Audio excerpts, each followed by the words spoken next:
This is happiness, to be everything at once.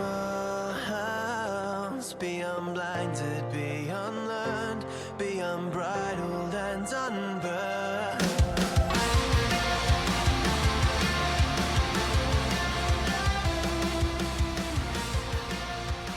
Hey everyone, and welcome back to a brand new episode of Mood Prep. My name is Dave Nixon, and today we're gonna talk a little bit about a couple of things. Partially one of a conversation I had with a friend last night, a good friend, who is in his mid-40s, I think. I'm probably giving him a couple of years there, but he can have that. We're talking about personality, I suppose, structures, and his wife was there, and she said, "Oh, did you know that that Michael is a big softie?" And I'm like, "Yeah, it's clear as day, mate. It's obvious." It's like, we went on to joke around a bit, but it's like those with the hardest exterior are usually the softies, as the term may be used. But what I'm saying, to be clear, people with their guard up are usually the people that want to be loved the most, right? Because we've got to look at the fact that why do they have their guard up? More often than not, and I may be generalizing for some people here, I definitely am generalizing for some people here, but more often than not, it's because they're guarding themselves from being hurt in the past, although you wouldn't have to guard yourself against something if you allowed yourself to receive it. It's kind of interesting. It's a bit of a bind in it that they want to receive the kindness, the softness, or whatever it may be, but they've been hurt at some stage, so they create this sort of guard in a way to protect themselves from that sort of softer space of them being hurt. But it's what they're actually, because otherwise, why would they try and protect it?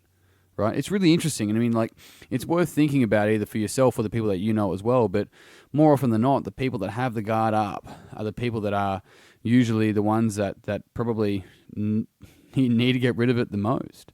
Whereas the people that constantly have their guard down, potentially, may need to learn boundaries. Hey. So, I mean, once again, gross generalization, because each person's circumstance is different. But we're talking about generalizations here. It's a fucking podcast about the population, for Christ's sake. Tied back into a quote that I saw in the comments section. I don't know who else needs to hear this, but get the hell out of the comments section. I waste. I don't know why. Sometimes I'm reading comments and I'm like, I gotta fucking get out of this comment section. I'm just wasting my time reading people's opinions. Jesus Christ.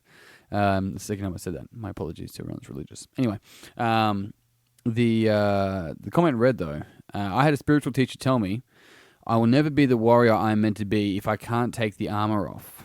Right? How about that?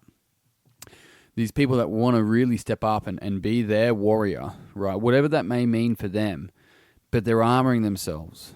It's like, if you want to be the warrior, then you trust yourself, you remove the armor, and that's the person that you fear the most. Hey, now, of course, this could be taken as an analogy or an example into going, well, Iron Man is an Iron Man without the armor. Batman would be dead without the armor. All that sort of stuff. It's just push that aside. Think of it for you. Think of it for you as you are. Where in your life are you armoring yourself? Are you protecting yourself? Because it's usually showing a fucking highway to a scar, to a wound, to some pain. And what are you seeking by armoring yourself? What are you seeking by protecting yourself? And is it working for you? That's a really powerful question. Is the armoring and protection getting you what you want, or is it stopping you from getting what you want? You go, I don't want to be hurt anymore. What I'm hearing when I hear that is, I want to be loved without being hurt.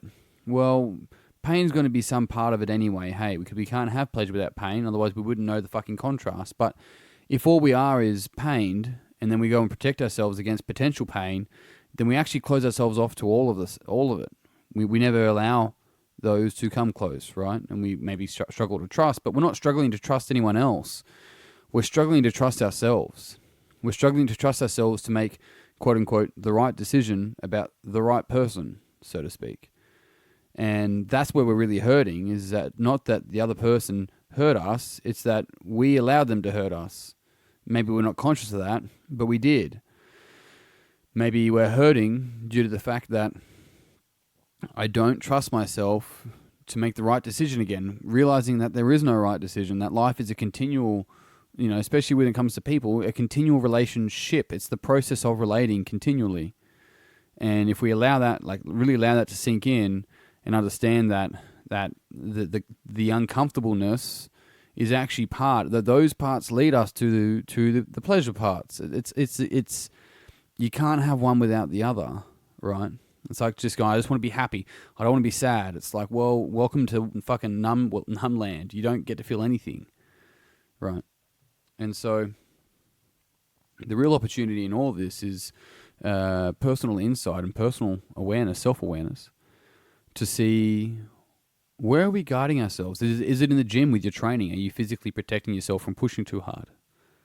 Or is it in your relationships that the closer it gets, the more worried you're concerned and you fuck it up each time and blame the other person because they weren't ready or some shit, when really you weren't ready to be loved because you don't feel you deserve it, because you don't know how to receive it yet, because you don't give it to yourself? These are fucking painful questions, and there's answers in here for every one of us. If you're wanting to know the answer, that is, it'll arise for you. I don't know the answer. It's not my work. My work is to provide the questions. You already have the answers. That's how it works. So, with that in mind, what is it you're seeking? Are you seeking love? Are you seeking affection? Are you seeking to be understood? Because the polarity of a lot of things is that whatever we're seeking, A, it's seeking us, but B, we're not giving it to ourselves.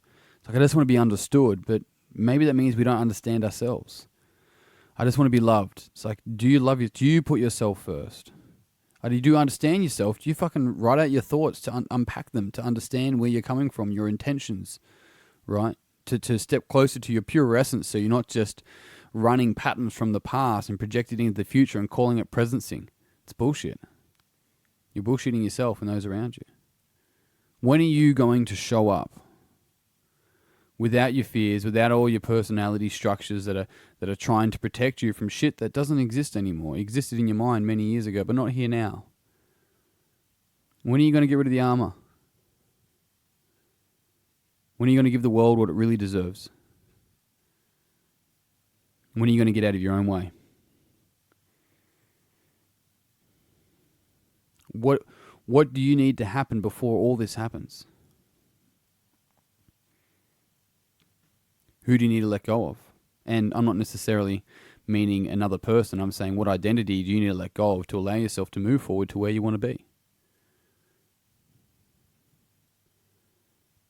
These questions allow us to go deep. They allow us to go meta, above and about, to our belief structures. But that's not the core of us. Our belief structures get in the way of us. To really understand that, it's a powerful thing. Team, the most take-home message from this podcast here is the ability to reflect on self, to have self-awareness, to see the structures in the way of ourselves, right? To see the structures and the belief structures and the values and the thoughts and the identity or the stories we may tell ourselves that armor us, that protect us from our potential, just in case we get hurt. You're already hurting if that's the case. But hey, maybe that's for another podcast, because now we're going to wind up. Thank you very much for tuning in. I really appreciate it. If you found this podcast beneficial, it would mean the world to me if you would pass it on to someone else that you think would also find it beneficial. If you haven't already, jump on the Mood Prep community on Facebook, and I'll catch you in there. Otherwise, team, I'm done. Until tomorrow, peace and pizza. Kick today in the dick. Slay the dragon. I'll see you soon. To be everything at once, be unblinded, be unlearned, be unbridled and unburned.